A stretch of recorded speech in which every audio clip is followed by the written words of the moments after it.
എന്ത് ചെയ്താലും നീ കാണുമെന്ന് എനിക്കറിയാമല്ലാ. എന്തു പാപം ചെയ്താലും അള്ളാഹു കാണുമെന്ന് എനിക്കറിയാം.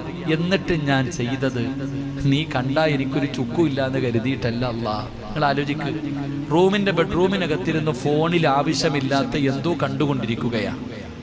കാണാൻ പാടില്ലാത്ത എന്തോ റൂമിനകത്ത് കണ്ടുകൊണ്ടിരിക്കുമ്പോ പെട്ടെന്ന് വാപ്പ വന്നു, ഉമ്മ വന്നു, ആരെങ്കിലും ഒരാൾ വന്നു, പെട്ടെന്ന് മാറ്റും. പെട്ടെന്ന് കണ്ടുകൊണ്ടിരിക്കുന്നത് മാറ്റും. എന്തുകൊണ്ട് ഞാൻ ചിന്തിക്കുന്നത്, നമ്മൾ ചിന്തിക്കേണ്ട ഒരു കാര്യം, നിന്റെ വീടിന്റെ റൂമിനകത്തേക്ക് അല്ലെങ്കിൽ നിന്റെ വീട്ടിലേക്ക് ഒരാൾ കയറി വന്നപ്പോ നീ കണ്ടുകൊണ്ടിരുന്ന ഒരു തെറ്റു പേടിച്ച് നീ മാറ്റി. എടാ ചങ്ങാതി, ആ വന്ന മനുഷ്യന് നിനക്ക് ഭയമുണ്ട്. ആ മനുഷ്യന് കൊടുത്ത വില പോലും അള്ളാഹ്ക്ക് നീ കൊടുത്തില്ലല്ലോ. ഞാൻ റൂമിനകത്തിരുന്ന് കാണുമ്പോ അള്ള കാണുന്നുണ്ടല്ലോ, നിനക്ക് അവനെ